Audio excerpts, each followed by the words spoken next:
Aloha students, and welcome to the lecture on Chapter 18, Process Costing.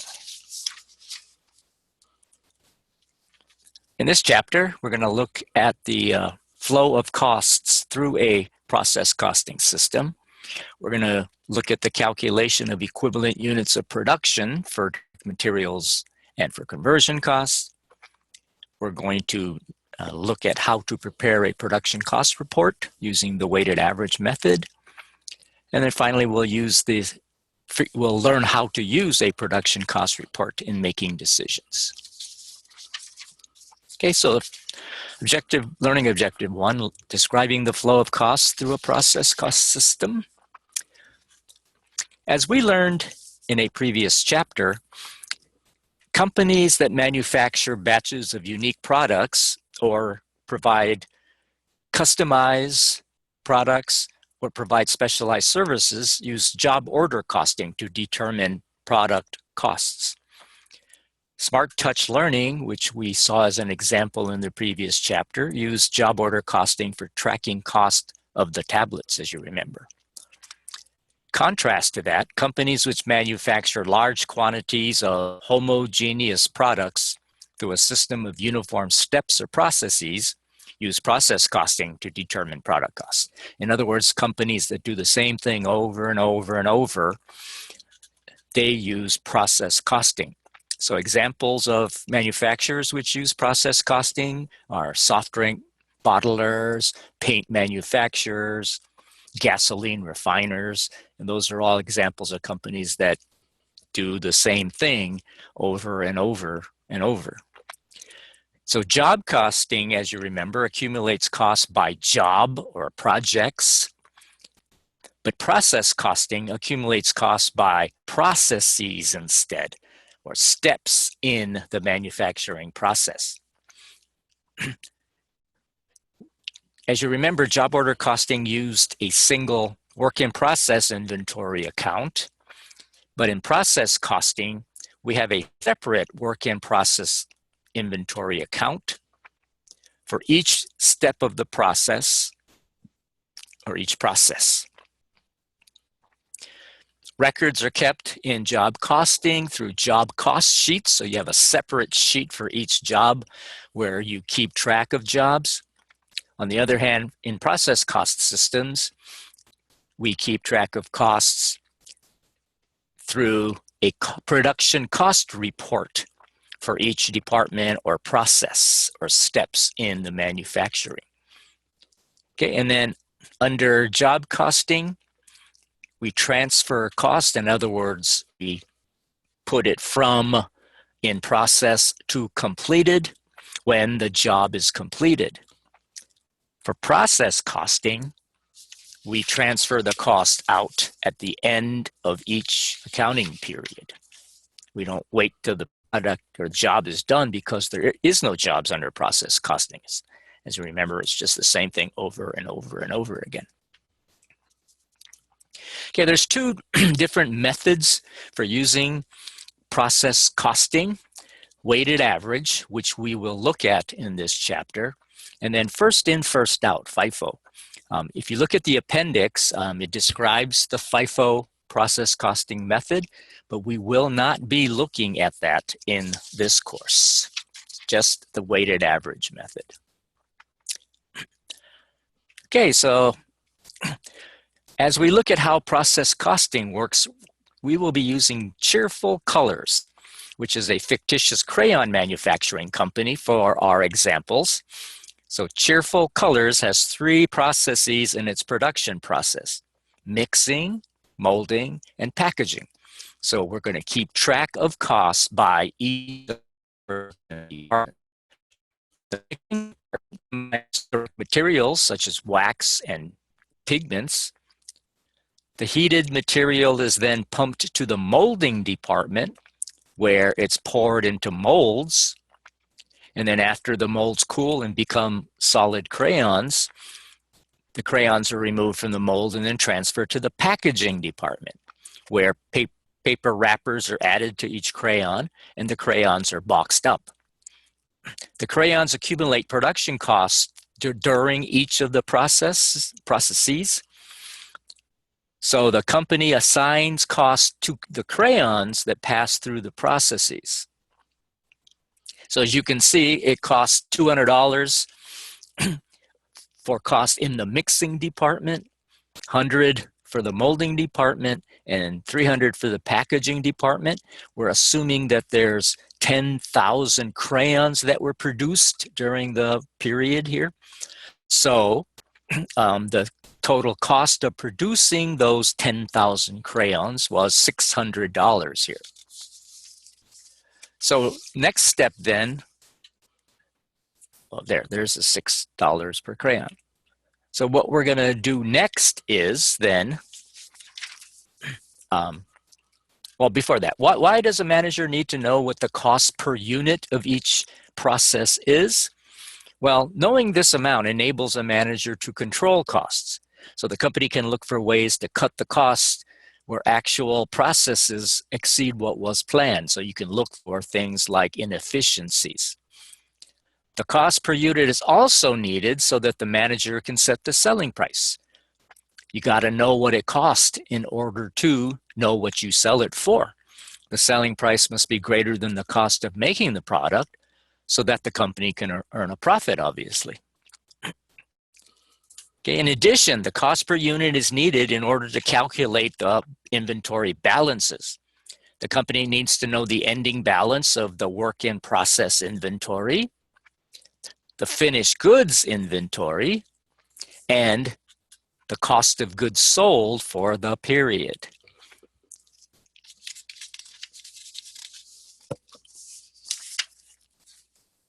So Exhibit 18.2 that you see here provides a comparison of cost flows in Smart Touch Learning's job order cost system that we saw in the previous chapter with Cheerful Crayon's process costing system. So first, let's take a look at panel A there. This is the job order costing cost flows. So you recall from the previous chapter that in a job order cost system, direct materials, direct labor, and manufacturing overhead costs are recorded for each job. These costs are recorded in work in process inventory. And again, work in process inventory were jobs that were started but not yet finished. As jobs are completed, the costs are then transferred over to the finished goods inventory account. And then again, remember, finished goods inventory are those products that we did complete. And then the information, the costs are transferred to the cost of goods sold account. And you remember, cost of goods sold basically represents how much did it cost us to manufacture the product. Okay, notice that there was a single work in process inventory account. So the work in process, there is a work in process inventory account for each individual job or project or product or customer, however we wanted to divide up in job order costing.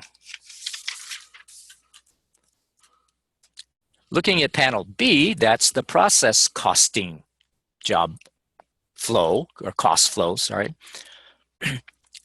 So most obvious difference between the job order costing and the process costing, notice that in the process costing, each of the processes, in this case, mixing, molding, packaging, so you can think of these as different departments. Each of them is a separate department, and each of them has their own work in process inventory account. So at the end of the period, it makes sense that there is work that has been started but not yet completed in every department. So those are the work in process inventories. When the work in process for the mixing department, so when they're finished making products, it gets transferred over to the next department, which is the molding department, and it gets put into that work in process inventory account. Then when it's finished in that department, it gets moved over to the packaging department and put into the work in process inventory for the packaging department. And then when it's done with that last department, you have a finished product.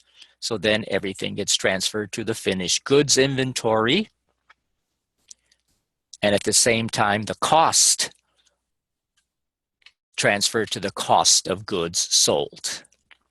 Okay, so the biggest difference again is that under the job costing, each job had a work in process inventory, whereas in process costing, each process has a separate work in process inventory. Okay, so again, notice that the finished goods inventory, the costs are all accumulated along the way as the processes are finished and transferred over to the next department. So the finished goods inventory represents the total cost for all three departments.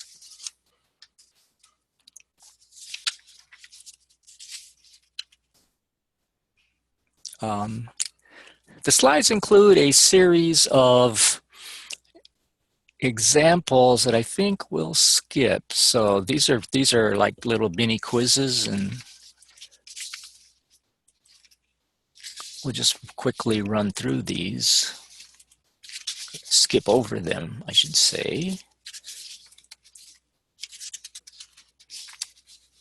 Okay, so,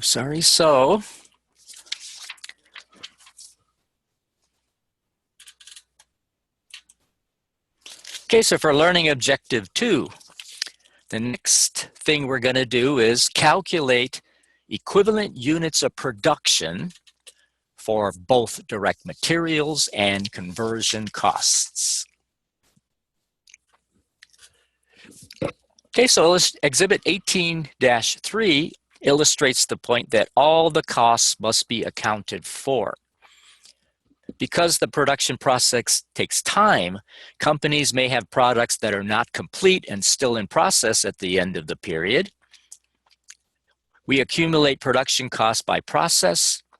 Then at the end of the period, the total production cost incurred must be divided between units that have been completed and units that are still being worked on, or work in process inventory. So looking at this Exhibit 18-3, you can see that all the costs that this department incurred are going to end up in either finished goods, so stuff that you finished working on and transfer to the next department, or stuff you're still working on at the end of the period. So finished goods and work in process inventory. So in dividing up the total cost that we incurred for that department during the period, the way we split up the cost into these two different categories is through the concept of equivalent units of production.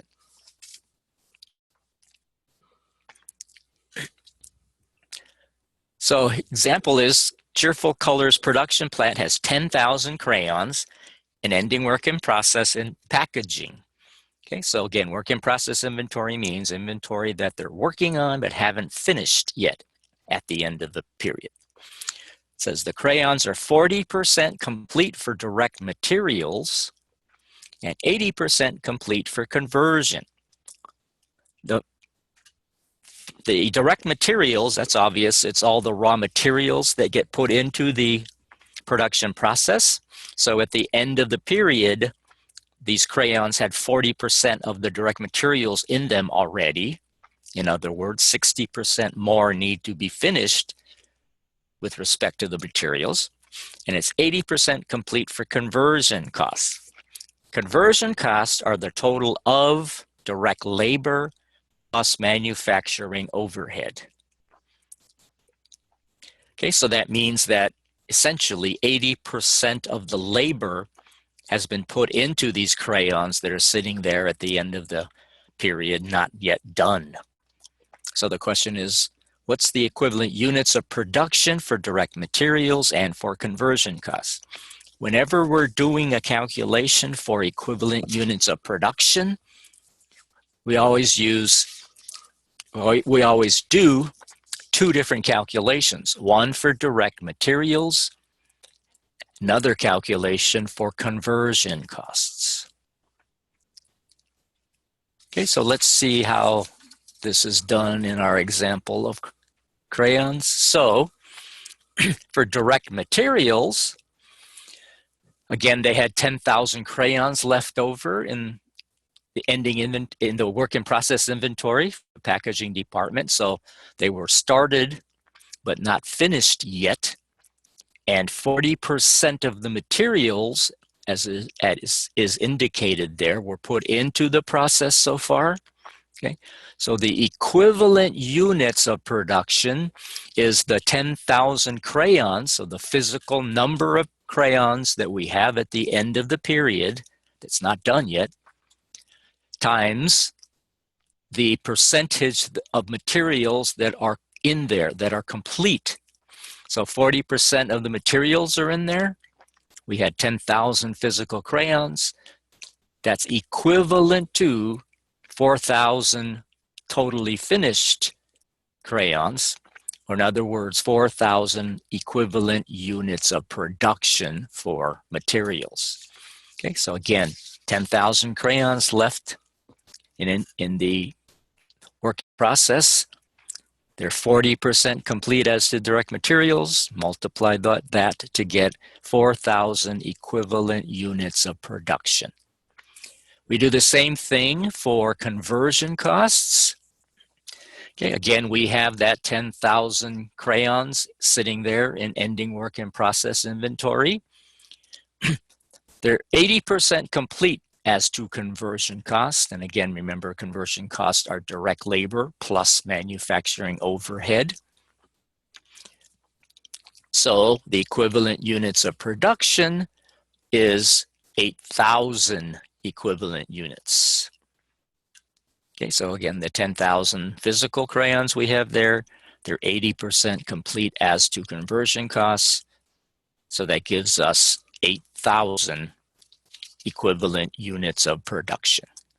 Okay, and again, we have to compute both of these equivalent units of production, one for direct materials, one for conversion cost, because it's possible that these two items may have different percentages of completion. Okay, and again, let's skip over the tried it. Okay, so now that we have calculated equivalent units of production, next step is then to prepare a production cost report. And again, as I indicated earlier, we're going to use the weighted average method. And the appendix for the FIFO, Appendix A, it describes the FIFO method, but again, we're not going to cover that in our class. Okay, so we're going to look at a different company here as our example. This company is called PuzzleMe, and it's a company that manufactures jigsaw puzzles. So there's two main production processes, assembly and then cutting. So the first process is this assembly department. They glue the picture onto the cardboard. Yeah, so it's the entire puzzle, I guess, picture. Okay, they first put it together. They glue the picture onto the cardboard with glue, obviously. Those are the direct materials.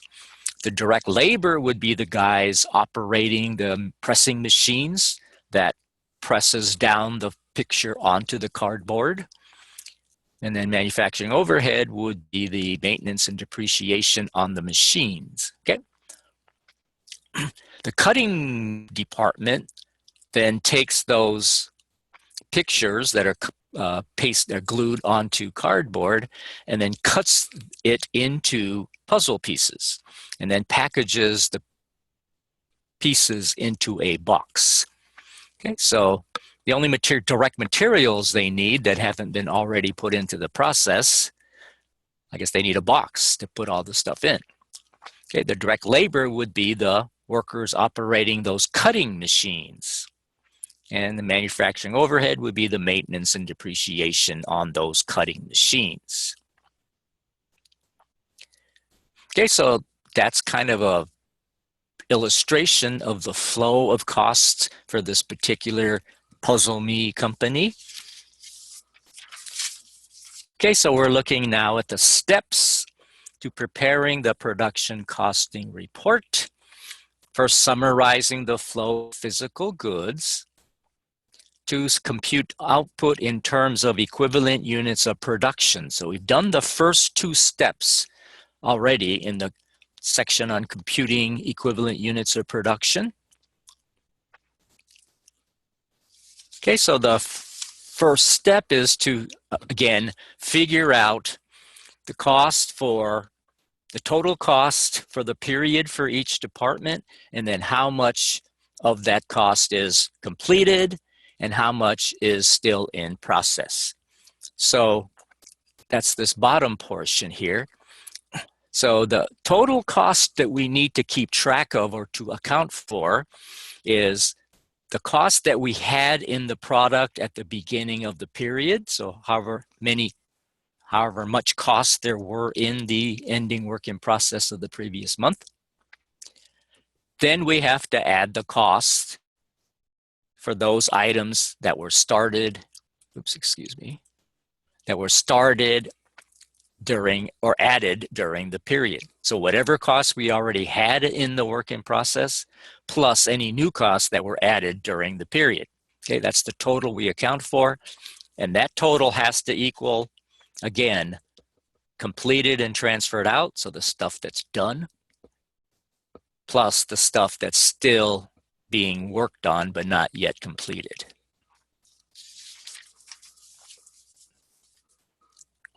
Okay, so here's an example of this PuzzleMe's July information. So you can see for each of the two departments, the beginning work in process, how much was put into the ones that were started in production, the cost of the items that were transferred out. Okay, and then the beginning work in process and the ending work in process, how much complete they were.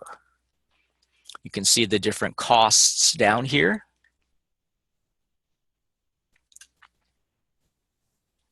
Okay, so step one,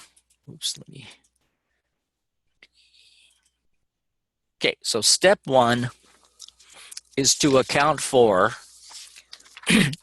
or summarizing the physical flow. So how many actual physical units do we need to account for?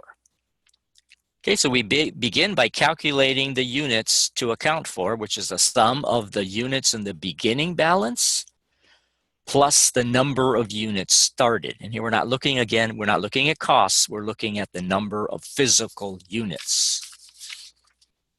Okay, so for PuzzleMe's assembly department, they started out with no units in beginning inventory, and there are 5,000 units that were started in July.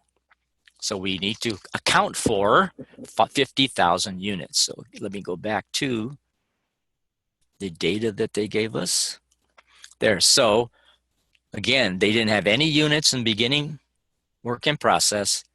They started 50,000, okay? So those two, that's the total that we need to keep track of. That's what we need to account for, 50,000 units, okay?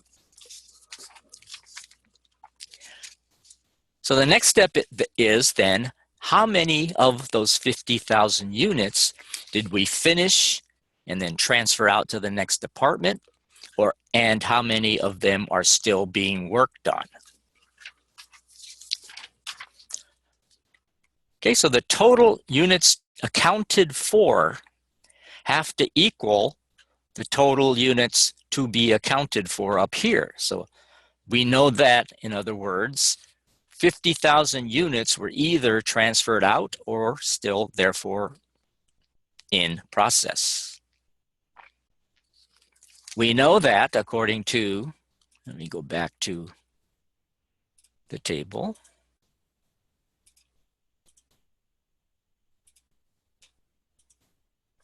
We know that 40,000 units were transferred out during the month.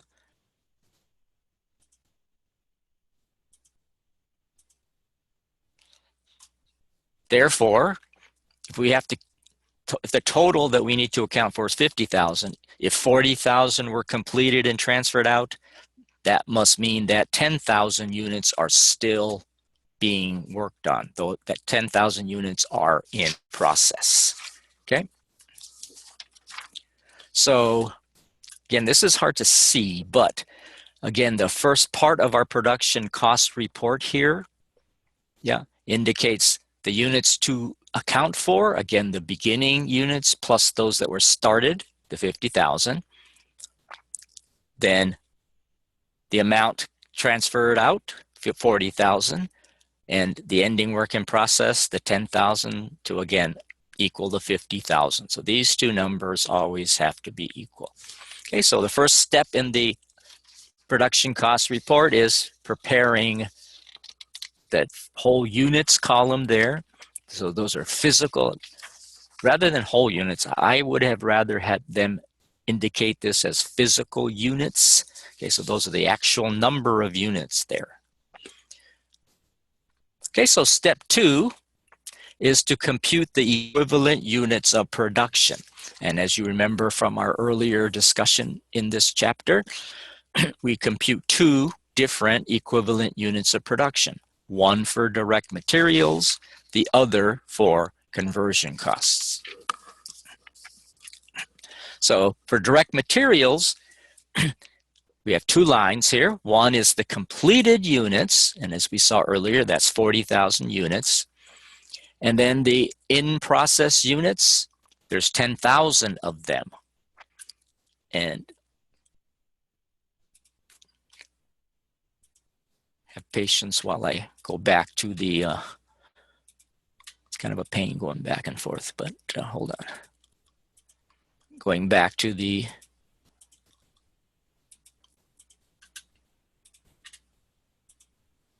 there.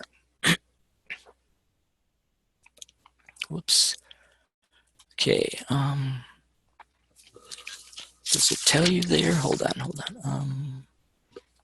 Oh, I guess one thing that is not indicated here, but probably should have been, is that all materials are added at the beginning of the process. Okay, so if all materials are added at the beginning of the process, I'm not sure where they told you that, but they have to specifically indicate that. So somewhere they must have said that. Okay, so all the direct materials are added as soon as they start working on a product. 100% of the materials are there. So for the direct materials, 100% of the materials are in the completed units, obviously, because the units are completed. That must mean 100% of the materials are in there because they're finished already. Okay, so equivalent units of production were the 40,000 units that we finished times 100%. That's 40,000 equivalent units of production. The units that were in process, 10,000 of them. But because the materials are added at the beginning of the process, that must mean because they've started all 10,000 of these already, 100% of the materials are in there. So that's 10,000 equivalent units. So total equivalent units for direct materials is 50,000 equivalent units of production. Notice that if in cases where the direct materials are added at the beginning of the process, the equivalent units of production are always equal to the total physical units to be accounted for. So that 50,000 units that we accounted for, 50,000 equivalent units of production. Again, that's always the case if materials are added at the beginning of the process, okay? Now for the conversion cost, again, we have 40,000 completed units that were transferred out. Well, obviously, if they're completed, that means 100% of the materials are in there. So the equivalent units of production are simply the 40,000 physical units, or the same as the 40,000 equivalent physical units. in process, again, we had 10,000 units that we're still working on. And again, hold on. Oops. Tells you up here, the ending work in process, it's 100% complete. And it should say 100% complete as to conversion cost. They made it confusing by not indicating that. Okay, so it's 25% complete as to conversion cost.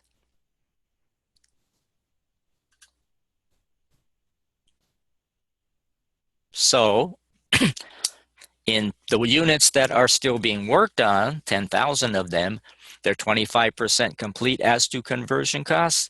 So that's 2,500 equivalent units of production. So the total equivalent units of production for conversion cost is a total of these two, so 42,500. Notice the first row, completed units, whether it's for direct materials or for conversion costs, this completed units row is always going to be 100%. Therefore, the equivalent units of production is equal to the physical units here, okay?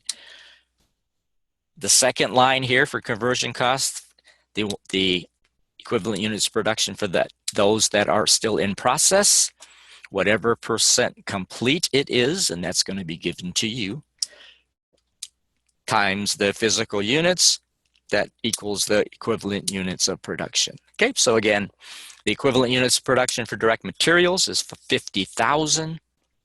Equivalent units of production for conversion cost is 42,500. Okay. So the next step in the process of preparing the production cost report is then, as you can see in the right-hand side of the top part of this report, we indicate here the equivalent units of production. So you can see 50,000 for direct materials, 42,500 for conversion costs. Okay, so again, this second step is indicating on this report the equivalent units of production up here. Okay. Third step then is to compute the cost per equivalent unit for direct materials. So that equals the total direct materials costs divided by the equivalent units of production for direct materials. Okay, so in our example, we saw that the equivalent units of production for materials was 50,000. So that's the denominator. The numerator is the total direct materials costs. And again, I have to scroll to where they give you the information there. There you can see that for the assembly department, the direct materials, the cost was $140,000 here. Okay, so that total $140,000 cost is divided by the equivalent units of production for direct materials. So the direct materials cost per unit is, per equivalent unit is $2.80. Okay, so again, the total materials cost divided by equivalent units of production for materials gives us the cost per equivalent unit for direct materials, $2.80. Do the same thing for conversion costs. So the total conversion cost divided by the equivalent units of production for conversion costs. And again, excuse me while I scroll up to the data that they give us. There you go. As you remember, conversion costs are direct labor plus manufacturing overhead. So the $20,000 plus the $48,000. So the total conversion cost, excuse me, in the assembly department was $68,000.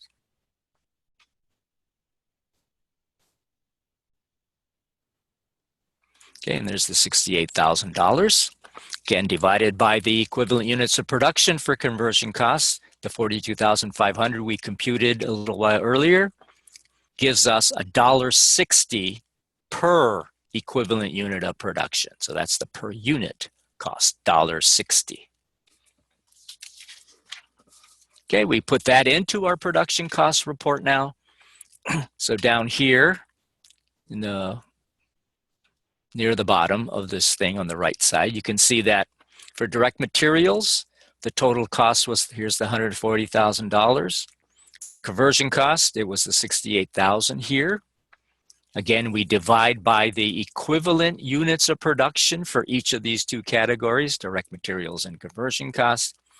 And there's our cost per equivalent unit, $280 for materials, $160 for conversion cost. Okay, so that's step 3 in the process of preparing the production cost report. Then finally, step 4, we're gonna basically take those per unit costs and then apply those to the units that we completed and the units that are still in process. So if we're looking at direct materials, the completed ones, remember earlier we computed the 40,000 equivalent units of production in the completed, because we finished 40,000 of them, times that $2.80 per equivalent unit of production that we just computed. So the cost of the direct materials for units that were completed is the $280 times 40,000, $112,000. So for the work in process, remember we had 10,000 equivalent units of production earlier, times the $2.80 per equivalent unit of production, $28,000. So the total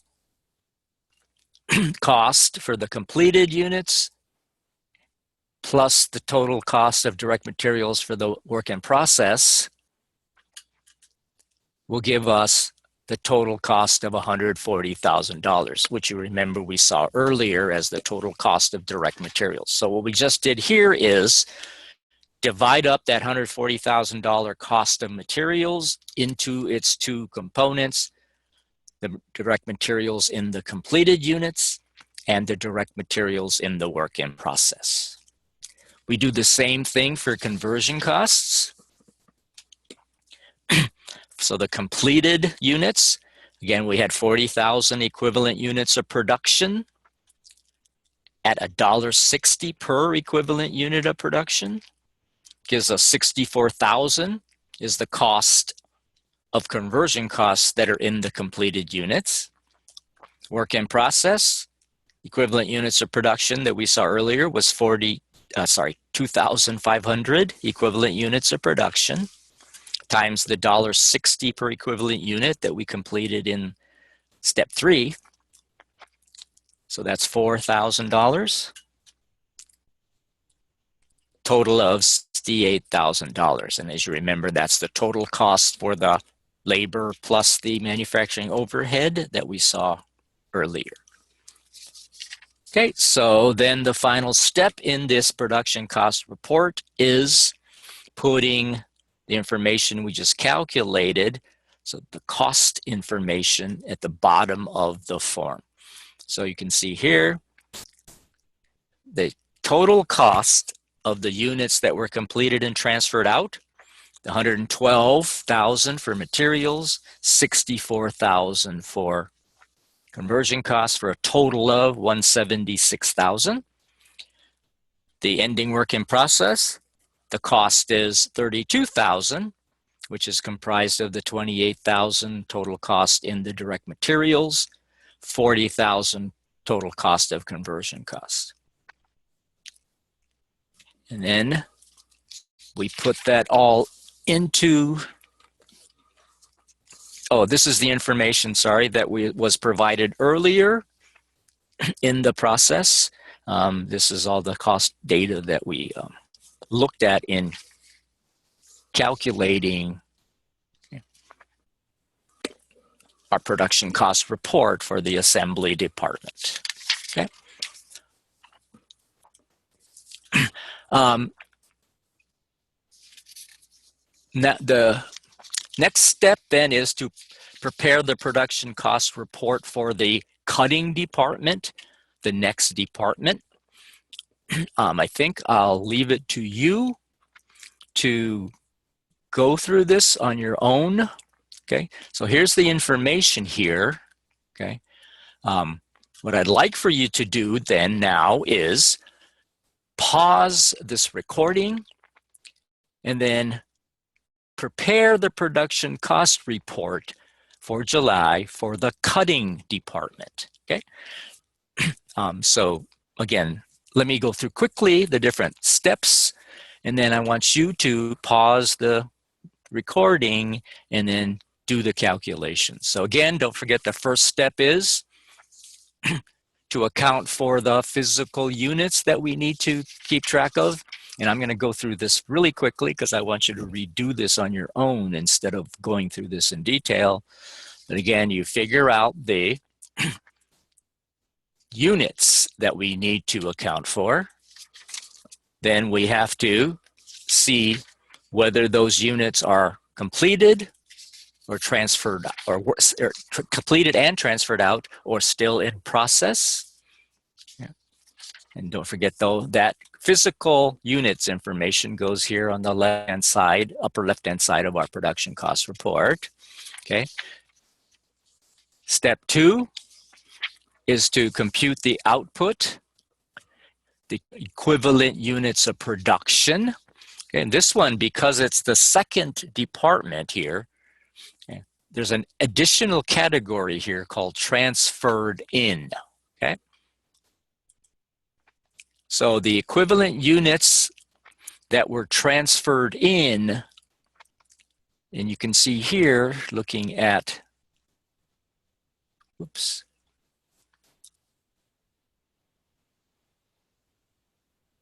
the information here, let's just look at this.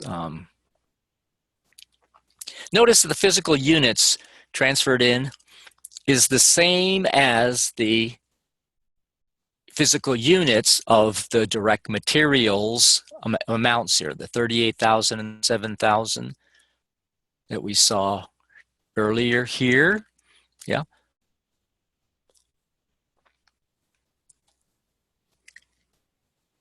And I'll just show you the whole thing here. Okay.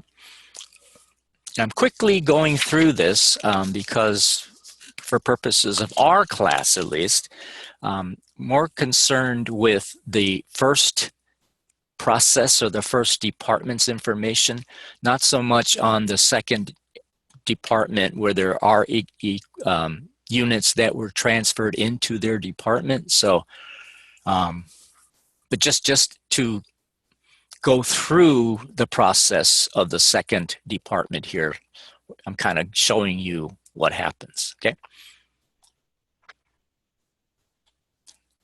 Okay, and by the way, notice that okay, notice that the transferred in, they're both 100% complete, because if it's transferred into your department, all the materials must be already in there. They must have been done with those, yeah, when it was transferred in, okay? So there's, again, the equivalent units of production information. Notice that there's an additional column for transferred in that gets completed, okay? Cost to be accounted for. Notice in this one, there's a column for transferred in. So the cost that was in the beginning balance and the cost of the units that were transferred into the department from the first department, those costs are included in this first transferred in column, okay? Okay, and then the third step, again, is computing cost per equivalent unit for the transferred in, cost per equivalent unit for the direct materials, and cost per equivalent unit for conversion costs, okay? Those end up in the production cost report. And then we do the dollar amounts, just as we did for the previous department to complete the report. Okay, again, don't worry so much about the second department here. Okay, I just wanted to show you the additional step of accounting for the units that were transferred into the department from the previous department. Okay. Again, don't worry so much about this. Don't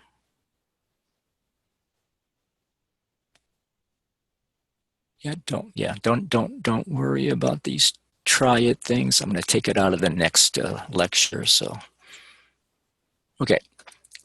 And then finally, the fourth learning objective is how do we use this production cost report in making decisions? Whoops. So here's some different ways that managers use production cost report to make decisions. So controlling cost, the product cost information may help managers to look for ways to reduce costs. So maybe like reducing the cost of raw materials, using different components in the process to reduce the cost, reducing labor costs, maybe looking for less expensive employees with different skill levels. So, for example, paying a higher level of pay to employees might be good because they might be more efficient, effective employees. So even though you're paying them more, they're more productive. So the overall cost would be less. So again, those are examples of how managers use production cost report in analyzing their production process. Okay.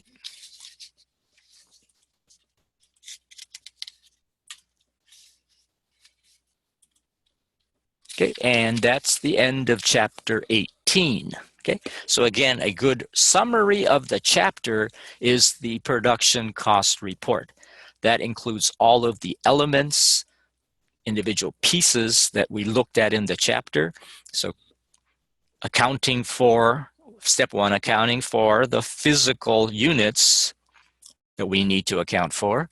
Second step, computing the equivalent units of production for direct materials and for conversion costs. Step three is computing the per unit equivalent units of production for direct materials and conversion costs. And step four is then what's the total cost of the units that are in ending inventory and that were completed and transferred out. So those are the four main things in this chapter that you need to know. And again, that's all summarized in the production cost report. Okay, that's it for chapter 18. Aloha.